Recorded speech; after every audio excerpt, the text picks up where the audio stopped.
minhas irmãs, meus irmãos, que o Senhor Jesus nos abençoe. É sempre motivo de muita alegria voltarmos ao IEAC, rever amigos, fazermos novos amigos. Somos gratos pelo convite, é sempre uma oportunidade para estudarmos um pouco mais doutrina espírita e Evangelho do Senhor Jesus. Narra o evangelista um episódio muito marcante. Alguns fariseus se aproximam de Jesus e lhe fazem uma proposta. Mestre, propõem os fariseus, conhecedores da lei, os profetas. Mestre, se você é aquele a quem estamos esperando, dê-nos um sinal definitivo para que creiamos. Aqueles fariseus que estavam vendo no dia a dia Jesus fazer muitas coisas, muitos sinais, os fatos miraculosos que Jesus fazia, eles ainda não acreditavam que Jesus era o Messias prometido há séculos. Não. Eles queriam um sinal que fosse definitivo, ou seja, algum, entre aspas, milagre que os convencesse de imediato. Tudo o que Jesus havia feito não tinha sido suficiente. Mas o que é que Jesus já tinha feito até então? Nós poderíamos, antes de darmos continuidade ao texto evangélico, nós poderíamos lembrar, grosso modo, o que é que Jesus fazia no seu dia a dia. Mas é preciso termos alguns parâmetros. Há 2000 anos atrás, quando o Senhor Jesus esteve no Oriente Médio, a humanidade vivia em média 30 anos. Era muito pouco tempo de vida que nós tínhamos. Desencarnávamos muito precocemente. Em termos comparativos, os brasileiros hoje vivem em torno de 75 anos em média. E 30 anos de uma vida muito sofrida. Não havia hospitais, não havia médicos, remédios, não havia tratamento nenhum, especializado para nenhum tipo de problema fisiológico. Então Jesus sempre tinha muita gente em volta dele, porque ele era uma pessoa que atendia todos, absolutamente todos, sem nenhuma prevenção. Jesus oferecia de si para dar bem-estar ao próximo, para produzir uma sensação de bem-estar àqueles que vinham procurar. Então nós poderíamos separar, para compreendermos bem o que Jesus fazia e em função da qualidade do seu espírito, nós poderíamos dizer que Jesus trabalhou em 3 áreas distintas aqui na Terra. Aliás, 4. Na primeira delas é o relacionamento dele, espírito perfeito que é, com a lei do mundo material, com os aspectos físicos e químicos do planeta Terra. Neste quesito, nós vamos encontrar Jesus, por exemplo, caminhando sobre as águas. Nunca se viu isso na Terra. E Jesus caminha sobre as águas. Ele está indo de encontro ao barco dos pescadores. Pedro, vendo Jesus caminhar sobre as águas à noite, pede para ir de encontro a ele. Pedro fica maravilhado, extasiado, e Pedro vai de encontro, porque Jesus autoriza, mas no meio do caminho entre barco e Jesus, Pedro começa a duvidar e começa a afundar. Jesus o pega pela mão e o reergue. O que está fazendo o Senhor? Anulando a lei da gravidade, que é universal? Não. Ele está mostrando que ao Espírito perfeito que é, não é impedimento andar sobre as águas. É uma condição de vontade e conhecimento do mecanismo divino. Mas por que Jesus está andando sobre as águas? Ele está indo para encontrar os apóstolos que estavam no barco. Consequentemente, para dar a eles um pouquinho mais de bem-estar e de segurança. Jesus está pensando nos apóstolos. Ainda no campo da materialidade, o Evangelho vai dizer para nós que pelo menos em 2 oportunidades, Jesus criou, entre aspas, do nada, pães e peixes para alimentar multidões. Na primeira vez, cerca de 5.000, na segunda, cerca de 6.000 pessoas. E Jesus fornece peixes e pães para todas essas pessoas. Viria a doutrina espírita mais à frente dizer que Jesus está tirando os elementos que compõem aqueles peixes e aqueles pães do laboratório vivo da natureza. A capacidade de Jesus, do seu espírito, toda a amostra. Do nada, entre aspas, ele retira elementos do planeta e alimenta milhares e milhares de pessoas. Ou seja, Jesus está dando àquelas pessoas uma condição de bem-estar. Elas estão famintas e estão gastando do seu tempo e de sua energia para vê-lo, para estar com ele. E ele se preocupa com elas e quer dar a essas pessoas um pouco mais de qualidade de vida. Jesus está lidando com os aspectos materiais do planeta. Então ele está mostrando para nós todos que é possível ao espírito imortal lidar de uma forma diferente da qual estamos acostumados com as coisas do mundo físico.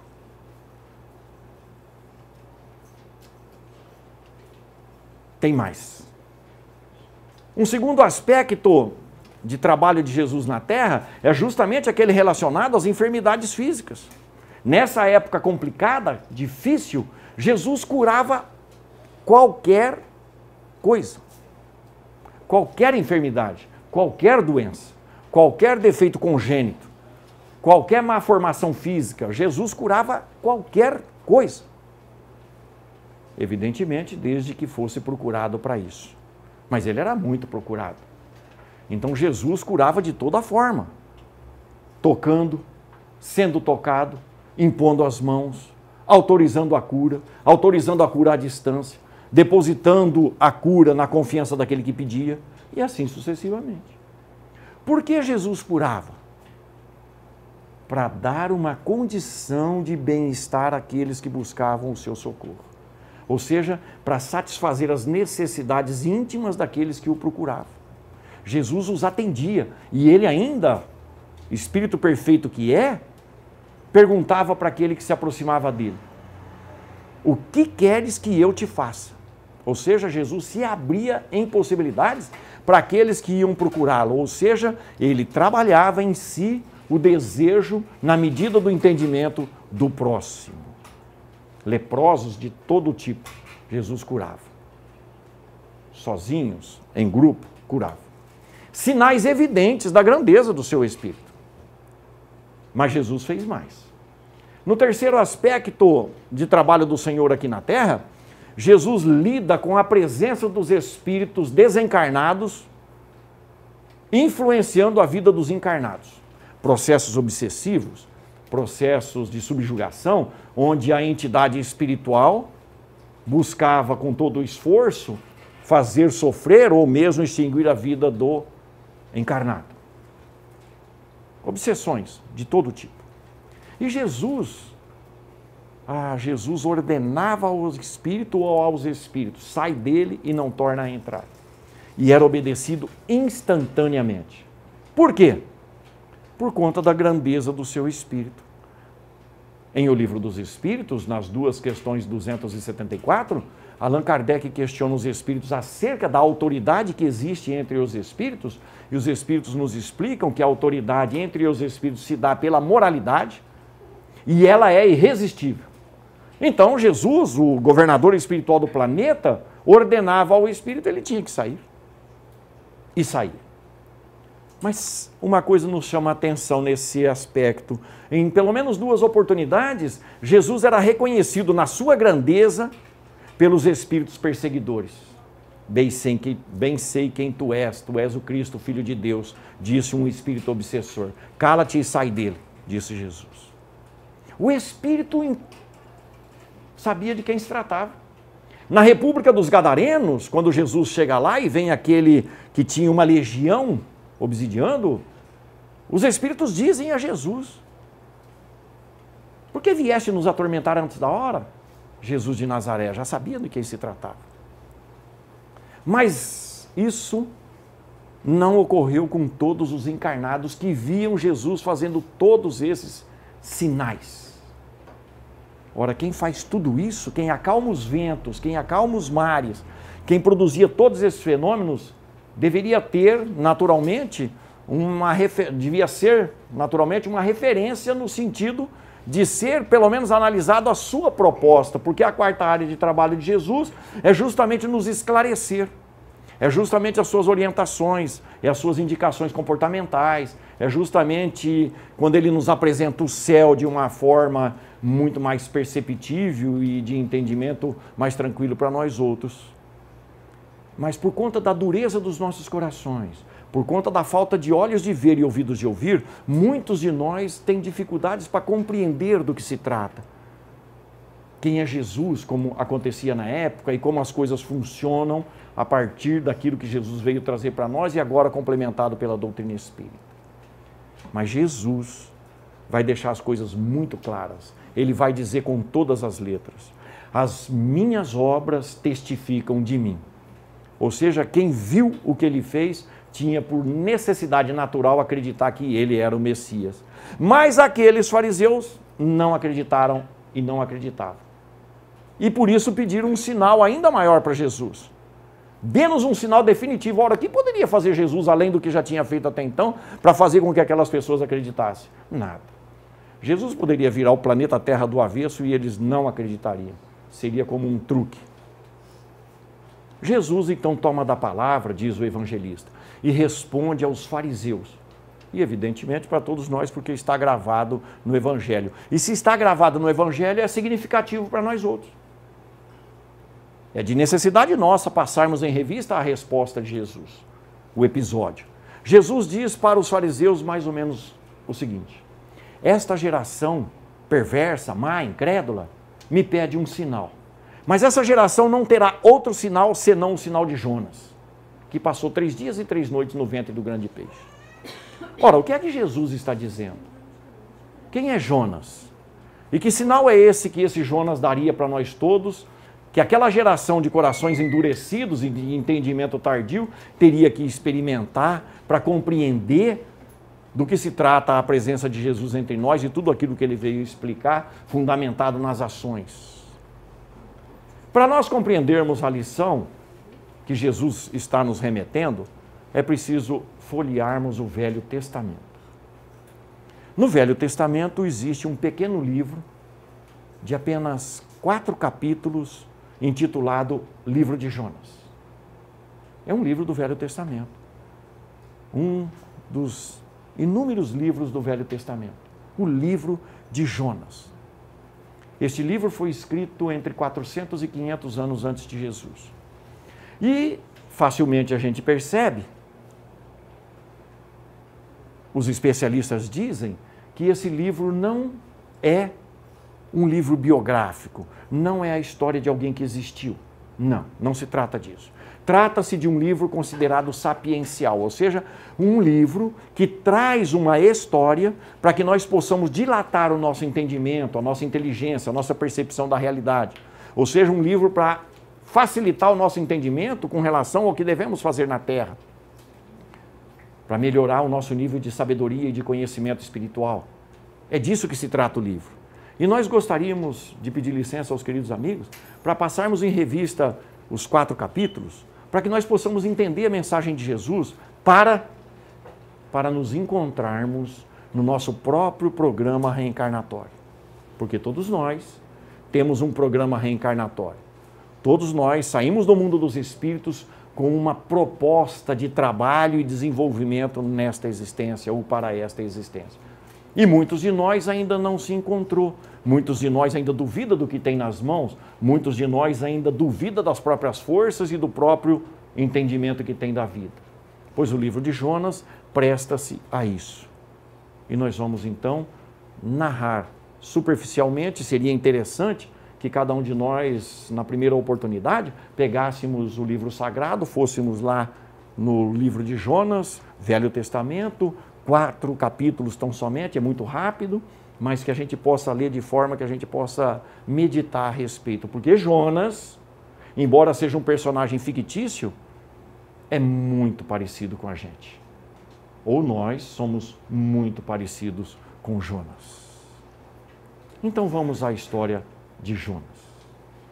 Logo no comecinho do capítulo número 1, Jonas recebe uma ordem. E essa ordem é dada por Deus, o dono da vida, o Criador de todas as coisas. Jonas, diz o Criador, o Pai amantíssimo, eu quero que você vá pregar a minha palavra em Nínive, a cidade pagã. Porque estão cometendo tantas iniquidades, tantas barbaridades lá, está um caos a cidade, queria dizer Deus, né? E eu quero lhes dar uma nova oportunidade para recomeçar antes de destruí-los. O Deus rigoroso e punitivo do Velho Testamento.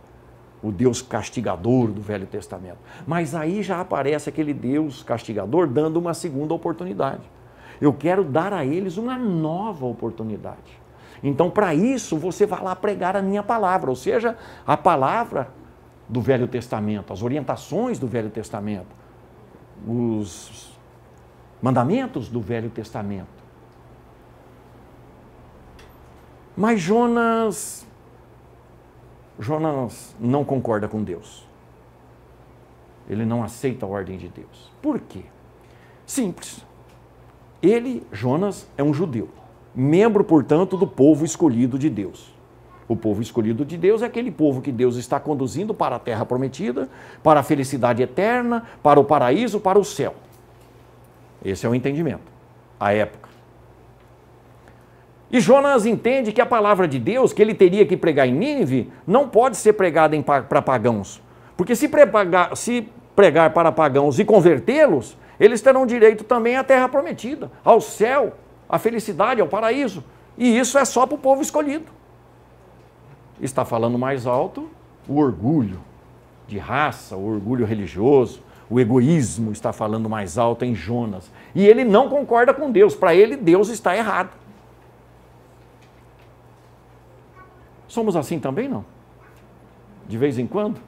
Não os espíritas, evidentemente. Os espíritas acreditam e confiam em Deus plenamente, 24 horas por dia, nunca duvidam do que Deus quer. Jonas decide não ir. Mas ele sabe que Deus é um Deus rigoroso, que cobra, até na terceira e na quarta geração. Então Jonas pensa da seguinte forma: eu vou sumir por uns tempos de junto do grupo na qual eu convivo, porque Deus está sempre aqui presente. Se eu ficar aqui, ele vai ficar me olhando, ver se eu vou ou não vou em Nínive, e vai ficar me cobrando para ir. Então eu vou sumir daqui por uns tempos, Deus vai se esquecer que me deu a ordem, ou ele destrói logo Nínive de uma vez, aí não precisa mais ir lá pregar. Então Jonas compra uma passagem de um navio para uma grande viagem. Esse navio é um navio mercante e ele vai desaparecer por uns tempos do olhar de Deus. Como se pudéssemos, em qualquer lugar desse universo, nos eximir da presença de Deus. Mas é um entendimento de Jonas. Então ele compra uma passagem e embarca no navio. Jonas não pensou nas pessoas de Nínive, nos seres humanos de Nínive. Jonas embarca e logo na primeira noite, uma tempestade imensa, terrivelmente violenta, se dá sobre o navio. E o navio agora está num mar agitadíssimo, alto mar à noite, quase a ponto de ir a pique. O comandante, desesperado, tentando contornar o desespero dos marujos, dos trabalhadores do navio, ordena a eles que joguem carga ao mar para o navio flutuar. Os marujos, diz o texto, quando cruzam um com o outro, se perguntam: o que será que fizemos para estarmos sendo castigados com essa tempestade? Essa pergunta não é muito semelhante ao que nós falamos e ouvimos nos dias de hoje? Tem alguma coisa a ver com a gente, não tem não? O que será que eu fiz na outra vida para estar passando por isso? Eu devo ter tirado pedra na cruz, dirá um. Ou uma senhora num centro espírita lá de Rio Preto disse para mim uma vez: Navarro, está tão difícil minha vida que eu só posso ter passado roupa na tábua dos 10 mandamentos. Quer dizer, o entendimento de que o sofrimento da vida tem a ver com coisas do passado. E os marujos estavam ali se questionando, mas cada um rezava para o seu Deus, a sua crença, diz o livro de Jonas. Aí o comandante encontra Jonas dormindo no porão do navio. Ele pagou passagem, ele não é trabalhador do navio, ele pode dormir. Jonas está dormindo e o comandante, o capitão, o acorda. Você dorme diante de uma tempestade dessa? No mínimo você tinha que estar rezando para o seu Deus, para amenizar as coisas, senão vamos todos perecer. E aí Jonas, então, num lance de dor de consciência, diz para o capitão e os marujos: olha, essa tempestade é culpa minha. Eu estou fugindo da ira divina. Deus me deu uma ordem, eu não cumpri com a ordem, e agora a tempestade está nos envolvendo. É por minha culpa. Eu deixei de fazer o que Deus mandou, e a consequência é essa tempestade. O silêncio se dá e Jonas continua. Se vocês, ele não, se vocês me jogarem ao mar, a tempestade vai passar e vai todo mundo são e salvo embora e eu fico flutuando no mar. Jonas ao mar. Imediatamente os marujos jogaram Jonas ao mar. E foi ele que propôs. Ele não ia se jogar, mas ele falou: olha, a tempestade é por minha culpa. Se vocês me jogarem no mar, a tempestade passa. Homem ao mar. Jonas agora está no mar, sozinho, flutuando, e o navio foi embora depois que a tempestade passou.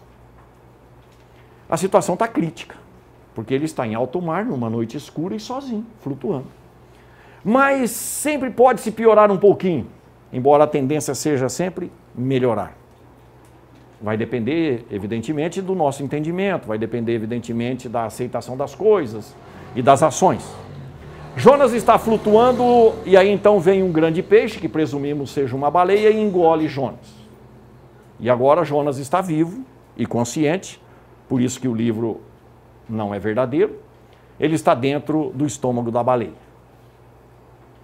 E se ele já estava preocupado antes, agora ele está começando a ficar desesperado.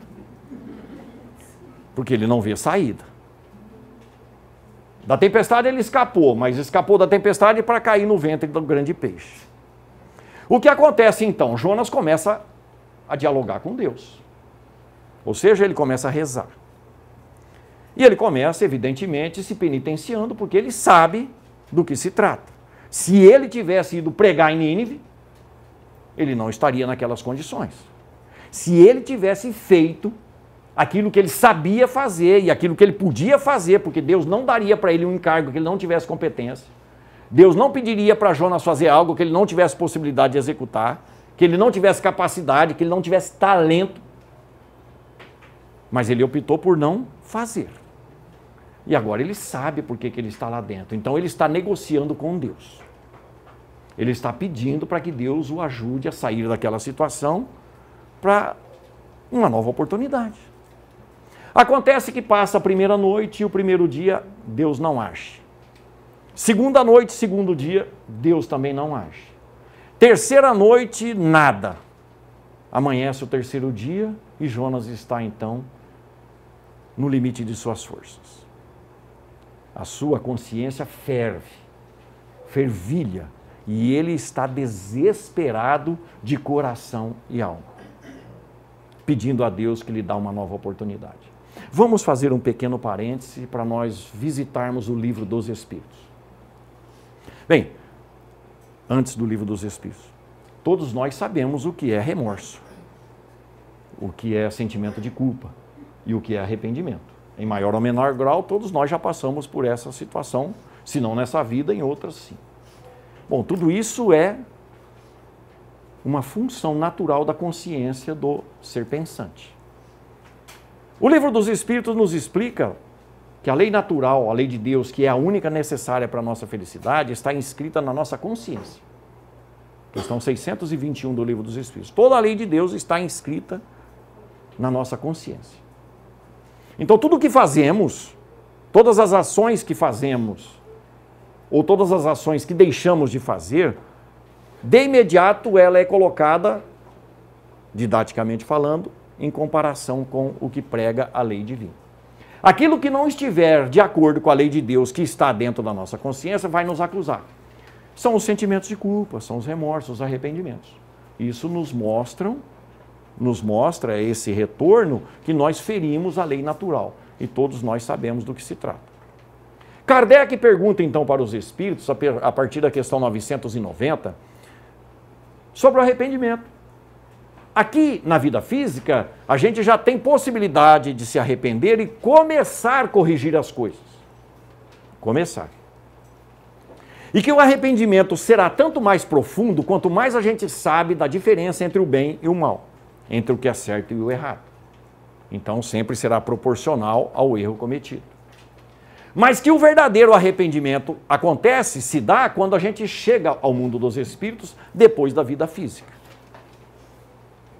Porque lá o espírito observa todo o panorama da sua última existência e faz um balanço daquilo que ele propôs e dos resultados que ele proporcionou com a sua vida aqui na Terra. Com um agravante muito sério. Na questão 642 do Livro dos Espíritos, a espiritualidade nos informa de um fato que a gente não presta muita atenção. Os Espíritos, nesta questão 642, deixam muito claro o seguinte: nós somos responsáveis pelo mal que praticamos, mas também somos responsáveis pelo mal que resulta do bem que a gente não fez. E isso é muito sério. Porque todas as vezes que eu sou chamado a prestar um favor, todas as vezes que eu sou chamado a fazer algo de bom, todas as vezes que eu tenho a possibilidade de interferir positivamente na vida de alguém, e opto por não fazer, o mal resultante daquilo tem corresponsabilidade ao meu espírito. Isso é muito sério. Nós estamos cansados de negar favores, nós estamos cansados de fazer o bem, porque o governo tem que fazer, aquele que é rico tem que fazer, não sei quem tem que fazer e não faz, é eu que vou fazer. Então o espírito observa todo o resultado de sua vida e aí lhe dá uma condição real de arrependimento quando volta ao mundo dos espíritos. E Kardec então pergunta aos espíritos: quando o espírito atinge então essa condição de arrependimento máximo, o que acontece? O espírito pede uma nova encarnação para começar tudo de novo, do ponto moral de onde ele parou. Ou seja, repetir as lições da vida para fazer o que precisa ser feito. Agora ele tem conhecimento de causa. O sofrimento que chegou até ele foi opção dele mesmo. Então ele reencarna com novos propósitos. Fazer por onde acontecer aquilo que é de suas atribuições. Mas acontece. Acontece que a fila da reencarnação é muito grande. E está muito lenta. E cada vez mais lenta. É só olharmos os casais aqui na Terra que não querem mais ter filhos. Se fosse possível ter meio, só teria meio. Mas como não pode ter meio, estão optando por ter um. E chega. Isso significa dizer que quem está planejado para ser o segundo está com uma batata quente nas mãos. Nós somos o segundo ou terceiro aqui encarnados na nossa família. Eu sou o segundo. Olha que sorte que meus pais não optaram por ficar só com a minha irmã. Então existe uma fila. E enquanto o espírito não reencarna, ele fica com aquela dor de consciência no mundo dos espíritos. Ele está feliz ou está sofrendo? Ele está sofrendo. E se demorar alguns instantes, ótimo. Mas se demorar milhares de séculos, como nos diz a questão 224 do Livro dos Espíritos, ele vai sofrer muito antes de encarnar. Tudo por conta do quê? De não ter feito o certo na última existência ou nas últimas existências. Então Jonas está no limite e ele pede uma nova oportunidade e Deus concede. A baleia se aproxima da praia, literalmente, diz o livro, a baleia vomita Jonas na areia. Era um homem muito indigesto. A baleia não deu conta dele. Agora Jonas está na praia. O que fazer? Pregar em Nínive. E vamos logo pregar em Nínive, porque é preciso pregar em Nínive. Ele já sabe do que se trata, se ele não for. Aí ele vai em Nínive, 3 dias de pregação e ele convence a cidade inteira. Ele devia ser muito bom de serviço. Meio preguiçoso, mas devia ser. Orgulhoso, mas competente. Tanto que o próprio rei de Nínive, diz o texto, corrige as regras de comportamento da cidade. Nínive está salva, Deus não vai mais destruir. Mas ele ainda não está contente com Deus. Deus não pode pedir isso para ele. Ele é do povo escolhido, aqueles lá são pagãos. Bom, mas Jonas está voltando para casa, já estamos no finalzinho do 4º capítulo. Ainda bem, né? Jonas está muito cansado e o sol é ardente. E aí ele enxerga ao longe uma mamoneira enorme, de um verde absolutamente luxuriante. E ele, cansado do jeito que está, ele rapidamente se aproxima, deita à sombra daquela mamoneira e dorme profundamente. Quando ele dorme, Deus se faz presente, sem acordá-lo, e seca a mamoneira até a raiz. Não tem mais mamoneira. Agora a mamoneira está esturricada.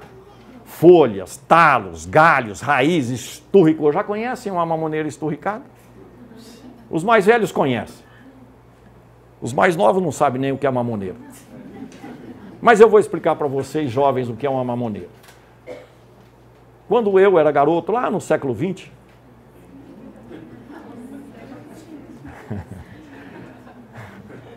as sessões de psicoterapia que a mamãe levava era debaixo da mamoneira. E o nosso psicanalista era o talo da folha. Algumas sessões bem aplicadas quase que diariamente modificaram um pouco o nosso caráter. Um pouco vai ficar para a próxima existência. Mas voltemos a Jonas. Ele acorda com o calor e não tem mais mamoneira, ele olha aquele tudo seco. O que Jonas faz? Eu acho que Jonas era brasileiro. Ele xinga a mamoneira de tudo quanto é nome. Amaldiçoa ela, que ela não presta para nada, nem para dar uma sombra para ele.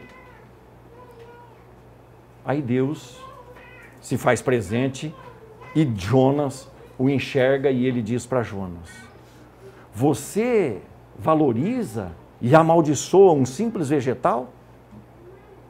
E não pensou no mínimo sequer dos teus irmãos e meus filhos de Nínive?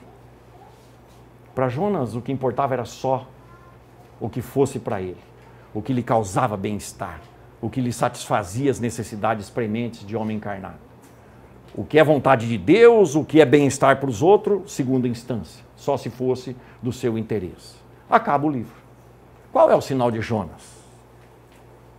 A que Jesus se referiu, dizendo para aqueles corações duros que eles teriam que experimentar o sinal de Jonas. Simples. No popular, quem não vai pelo amor, vai pela dor. Então é preciso raciocinar. O que é que eu estou fazendo nesta terra? Do que se trata meu programa reencarnatório? O que é que eu posso fazer enquanto criatura divina que reencarno com uma determinada carga de trabalho para o meu espírito? Questionamentos que nós todos, mais cedo ou mais tarde, vamos fazer. Nas 2 questões 919 do Livro dos Espíritos está a solução. Conhece-te a ti mesmo, ou seja, analisa o seu comportamento, analisa o jeito que você age, o que acontece com as pessoas em função das ações suas e se propõe um processo de mudança, ou seja, começa a ser um pouco melhor, causando bem-estar na vida das pessoas. Quando o Espírito da Verdade fala para nós, espíritas, amai-vos, eis o primeiro ensinamento, instruí-vos, eis o segundo, ele já deu as orientações que nos são necessárias para fazermos o que precisa ser feito aqui na Terra. Ora, do que se trata o amai-vos? Jesus tem as respostas. Um mandamento eu vos deixo, que vos ameis uns aos outros como eu vos tenho amado. Então Jesus nos ordena que nós amemos uns aos outros como Ele nos amou. Ou seja, nós precisaremos exemplificar o amor que Ele exemplificou. Ora, e o que é o amor em Jesus? Atender a necessidade das pessoas. Causar impacto positivo na vida das pessoas. Ajudá-las a serem felizes. Ajudá-las a se sentirem melhores. Disse mais Jesus: eu tenho vos ensinado das coisas que aprendi junto de meu Pai. E a minha alegria é fazer a vontade daquele que me enviou. Ou seja, Jesus aprendeu com Deus que é preciso amar. E amar é ação. E a alegria dele, Jesus, que é um com o Pai, ao agir, é justamente fazer isso. Ou seja, o amor retroalimenta a nossa alegria, a nossa felicidade. Ora, Jesus ainda vai dizer, não são os sãos que precisam de médico, são os doentes. E eu vim, palavras de Jesus, para as ovelhas perdidas da casa de Israel. Ou seja, ele veio para os necessitados de toda sorte, de todo tipo. Jesus veio para o socorro, mas também para o esclarecimento, o instruí-vos do Espírito da verdade. Nesse sentido, Jesus apresenta a seara humana como a seara de trabalho dele.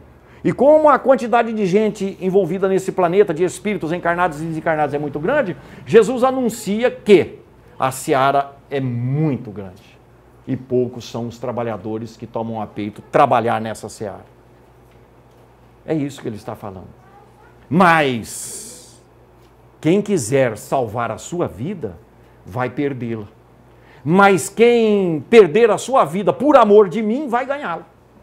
Ou seja, aquelas pessoas que honram Jesus com o lábio, mas o coração está longe, não entrarão no reino dos céus. Ou seja, não entrarão no reino da felicidade pura, viva. Fruto da consciência tranquila, dirá a questão 922 do Livro dos Espíritos. Será preciso, então, servir. E é por isso que Jesus nos direciona comportamentalmente ao relacionamento com o próximo. E o que disse Jesus?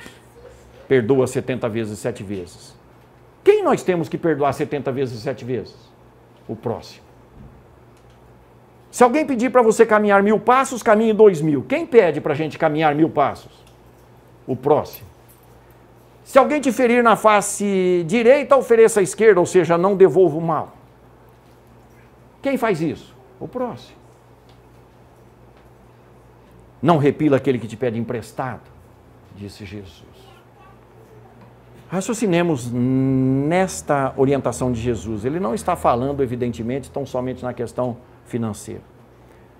Nesta vida corrida que todos nós estamos experimentando, ou como diz Joana de Ângeles, de tempo sem tempo, nós vivemos um tempo onde não há tempo, tal a correria do nosso dia a dia, nós estamos atropelando as relações sociais e familiares, o que é pior. Neste jeito de conviver hoje, as pessoas e nós mesmos, muitas vezes, estamos pedindo emprestado algumas coisas que só o espírito humano pode dar. Um pouquinho mais de atenção, um pouquinho mais de respeito, uma palavra amiga, menos crítica, mais incentivo, menos cobrança, mais apupo.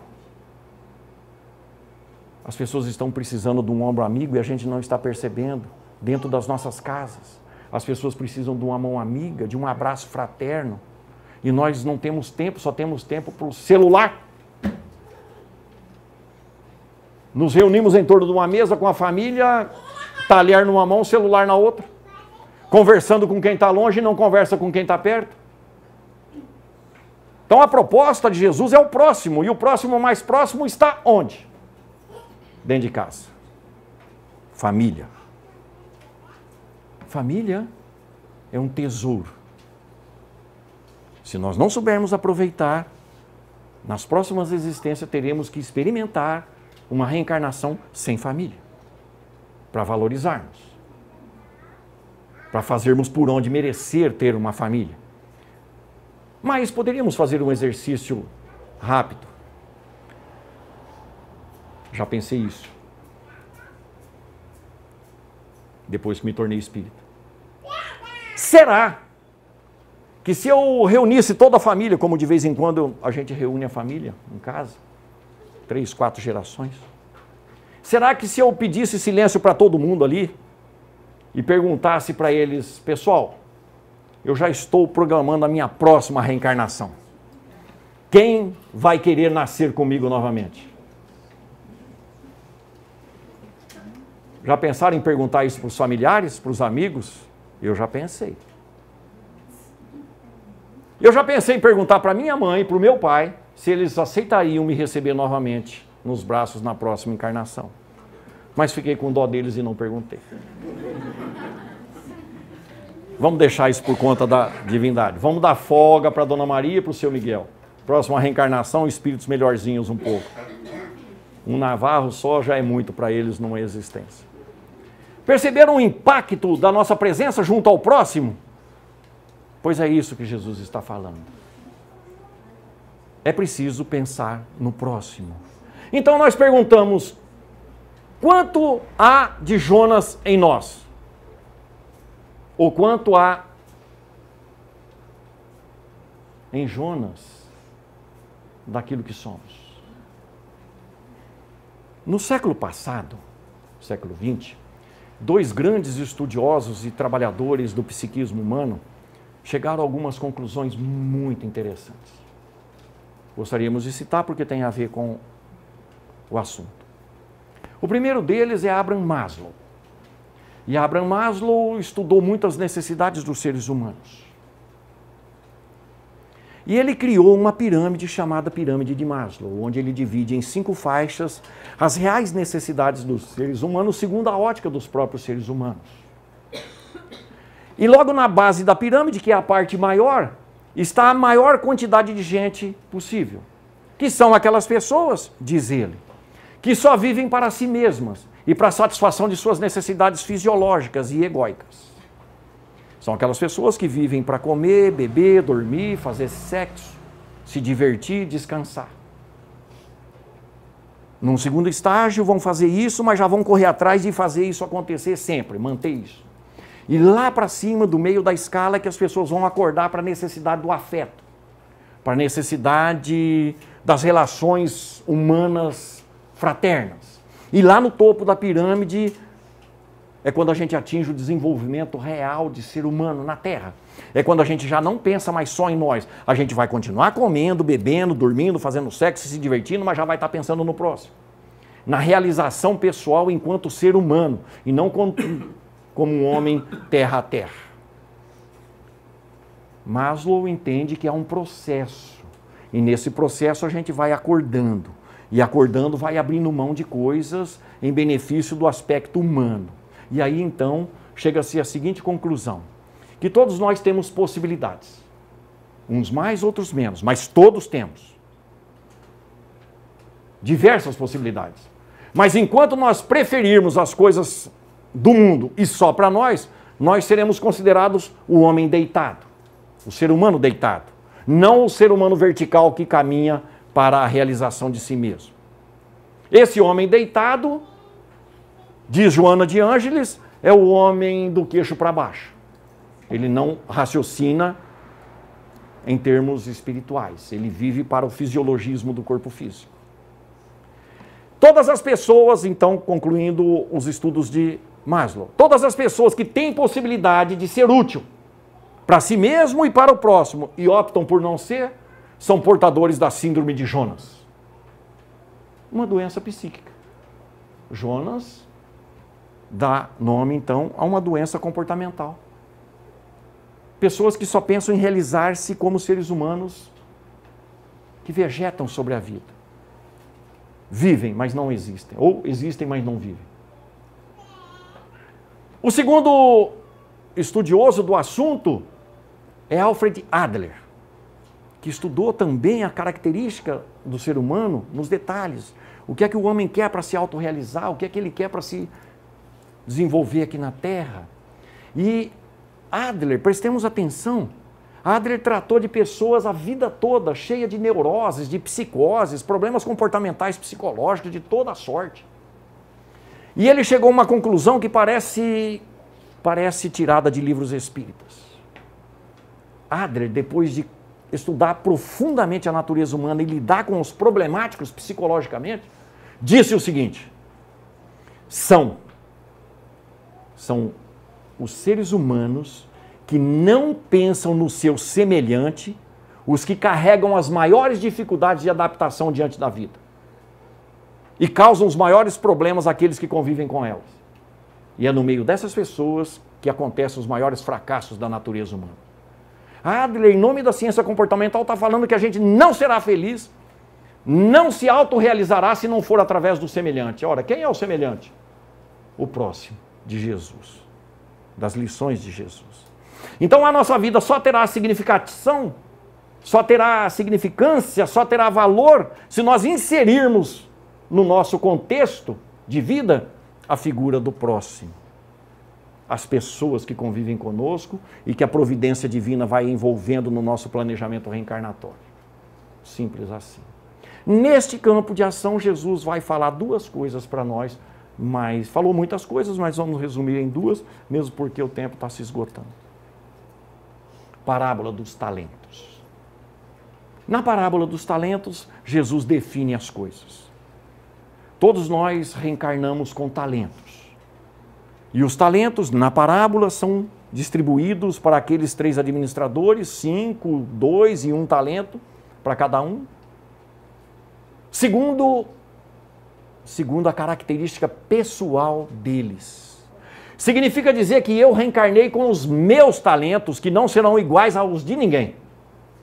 É segundo a minha capacidade espiritual, segundo a minha necessidade espiritual, a minha necessidade reencarnatória. Então eu tenho talentos específicos.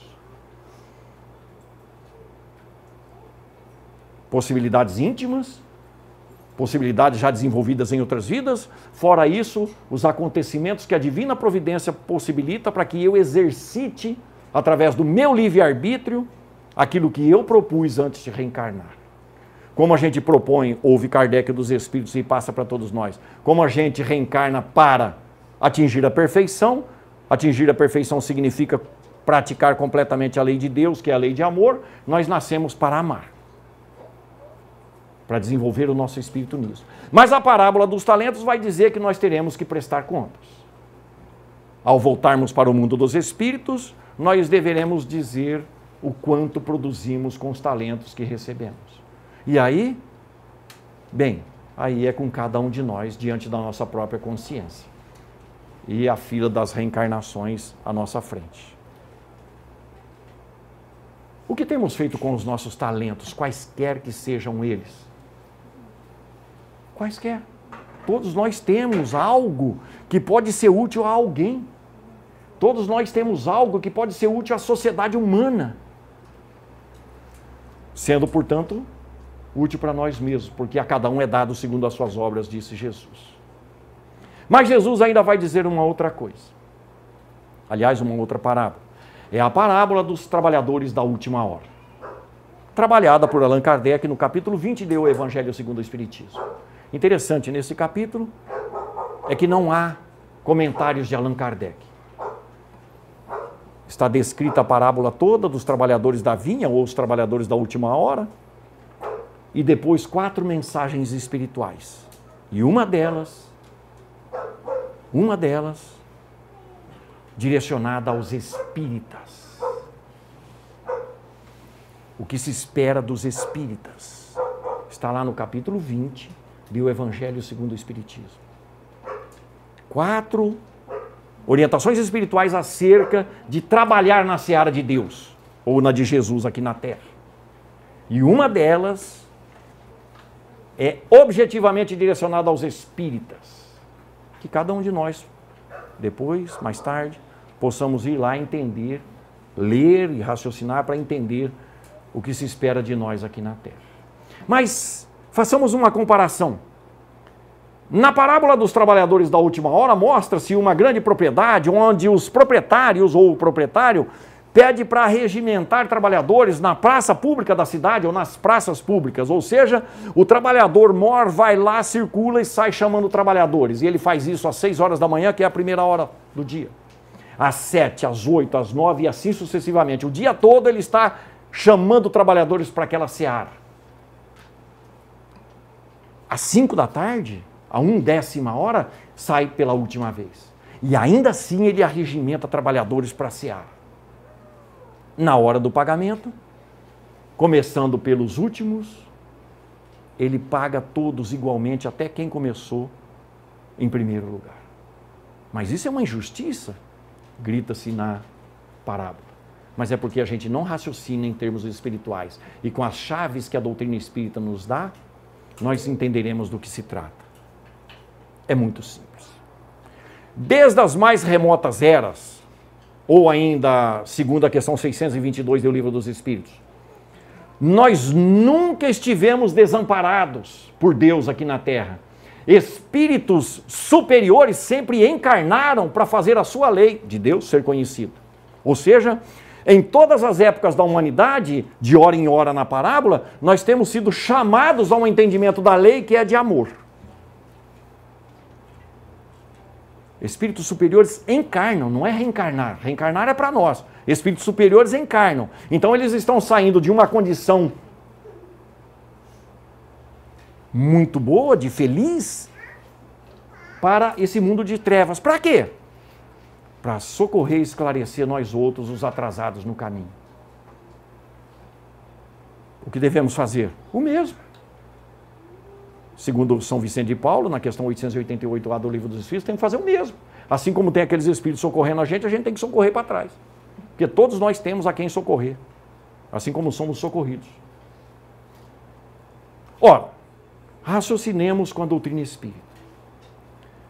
Se a lei de Deus está na nossa consciência, e quando a nossa consciência está balançada, está atritada, quando ela está cansada, pesada, intranquila, nós somos infelizes. A questão 922, como dissemos há pouco, fala que a felicidade na Terra só será possível se a consciência estiver tranquila. Ora, a consciência, para estar tranquila, tem que estar o comportamento do espírito indo de encontro à prática da lei de Deus, que é a lei de amor. Ou seja, praticar o amor na Terra em relação ao próximo é se aproximar da lei de Deus. Aproximando-se da lei de Deus, não se fere a consciência. Não se ferindo a consciência, torna-se mais feliz aqui na Terra, independente da condição que o espírito experimenta. Conhecem gente que sofre e são felizes? Que tem dificuldades na vida e são felizes?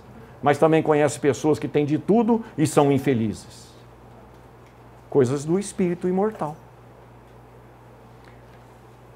O salário é esse. A partir do momento que você começa a praticar o bem, quer dizer a parábola, você começa a se sentir mais feliz. É o pagamento pelo bem praticado. Então, quem começou às 6 horas da manhã, teve acesso à felicidade, como teve acesso à felicidade aquele que chegou às 5 horas da tarde. Só que quem começou às 6 da manhã é feliz há muito mais tempo. Já está sendo feliz há muito mais tempo. Então, por isso que o pagamento não é desigual. O pagamento é único para todo mundo, mas quem começou primeiro está ganhando há muito mais tempo. Ou seja, fazer o bem para o próximo é benefício para nós mesmos, é percepção da felicidade que é possível ter na Terra. Mas insistimos em ser Jonas, que só pensa em si, que não pensa no próximo, que não pensa nas ordens de Deus, esquecendo-nos do nosso planejamento reencarnatório aqui na Terra. Jesus, o tempo todo, provou para nós todos que é possível ser bom. Tanto que ele é o guia e modelo da humanidade em marcha. Hoje nós temos a doutrina espírita estudando no detalhe tudo aquilo que Jesus nos ensinou e nos esclarecendo sobre todas as coisas que envolvem o mundo dos espíritos com o mundo dos encarnados. Então temos ferramentas extremamente preciosas nas mãos, para quê? Para aproveitar esta última hora, a da parábola. Porque se há 2000 anos atrás Jesus disse que era a última hora, agora nós estamos no último minuto. Para quê? Para a construção do mundo de regeneração que já está batendo a nossa porta. E quem não participar da construção do mundo de regeneração não poderá morar nele. É uma questão de sintonia. Quem vai permanecer no mundo de regeneração? As bem-aventuranças disseram, os mansos herdarão a terra. Mansos são aqueles que amam. Aqueles que fazem algo pelo próximo e fazem por misericórdia e não por sacrifício, como pediu Jesus. Então, se queremos um mundo melhor para os nossos espíritos, nós precisamos ajudar na construção desse mundo. Está na última hora, porque senão teremos que experimentar reencarnações em mundos mais difíceis do que a Terra. O sinal de Jonas para aqueles fariseus. para acordarmos espiritualmente. Então é melhor pegarmos no breu agora. Onde? Onde estivermos. Mas somos beneficiados pelo progresso da natureza humana. Nunca, mas absolutamente nunca na história da humanidade existiram tantas entidades voluntariadas para melhorar a qualidade de vida do ser humano, para dar uma melhor dignidade para a natureza humana. Entidades de todo tipo. Todas elas trabalhando pelo voluntariado, ou seja, trabalha-se gratuitamente para melhorar a qualidade de vida das pessoas. Em qual dessas nós já estamos inseridos? Sérgio, meu amigo, está precisando de voluntário aqui? Sempre precisa. Então eles não precisam ir lá no Francisco Cândido Xavier? Não. Pode ser aqui mesmo? Pode ser. Amanhã, inclusive, nós vamos lavar aqui. E sempre falta uma vassoura sobra, né? Vassoura. Perceberam? Nós frequentamos uma casa espírita semanalmente e não nos preocupamos sequer com a faxina da casa. Eu não tenho tempo, dirá alguém. O brasileiro assiste, em média, 4 horas de televisão por dia. E não tem tempo para 1 horinha ou 2 para Jesus no final de semana, no trabalho voluntário. E quer ser feliz. Infelizmente não tem jeito. É evidente, não estamos aqui puxando a orelha de ninguém, estou puxando as minhas próprias. Porque é preciso mudar o jogo da vida, e eu só vou mudar o jogo da vida se eu mudar o entendimento e começar a agir diferente do que eu estou agindo até agora. Então é preciso me encaixar no mundo com Jesus. E se eu me encaixar no mundo com Jesus, diz ele, eu não vos deixarei órfãos, eu permanecerei convosco até o fim dos tempos. Jesus estará conosco, ele não tem tempo para petitórios vazios, para pessoas que honram ele só com os lábios, mas o coração está longe. Ele tem muito serviço a fazer e confia que nós vamos fazer junto com ele. Os espíritas vamos fazer com ele e para ele. Mas está em nossas mãos decidir, como estava nas mãos de Jonas decidir. Para encerrarmos, ainda uma vez o entendimento de Jonas. O povo escolhido entendia que a salvação era atingir uma localização à direita de Deus. No mundo, à direita de Deus, no mundo espiritual. Mas Jesus define no seu evangelho quem vai para a direita de Deus. Portanto, haveremos de encontrar eco em nosso íntimo se nós estaremos prontos para estarmos à direita de Deus na proposta de Jesus. Diz ele: passai à direita, benditos de meu Pai. Porque eu tive fome e me destes de comer. Eu tive sede e me destes de beber. Eu estive nu e me vestistes. Eu estive doente e foste me visitar. Eu estive preso e foste me ver. Eu fui estrangeiro em tua terra e me hospedastes em teu lar. Mas, Senhor, quando foi que te fizemos isso? Quando fizeram um dos meus mais pequeninos irmãos, foi a mim que o fizeste. Jesus está garantindo o retorno do bem praticado. Ele está assumindo para ele o retorno do bem praticado por nós. Mas ainda uma vez, está em nossas mãos decidir isso. Se vai ser hoje, amanhã, depois de amanhã, ou em outros mundos, quando terminar o processo de transformação da terra, de expiação e prova para a regeneração. Pensemos nisso. Raciocinemos profundamente nisso. Estudemos o livro de Jonas e o capítulo 20 do Evangelho segundo o Espiritismo. E optemos por Jesus, mas nunca sem Kardec. Muito obrigado a todos e muita paz.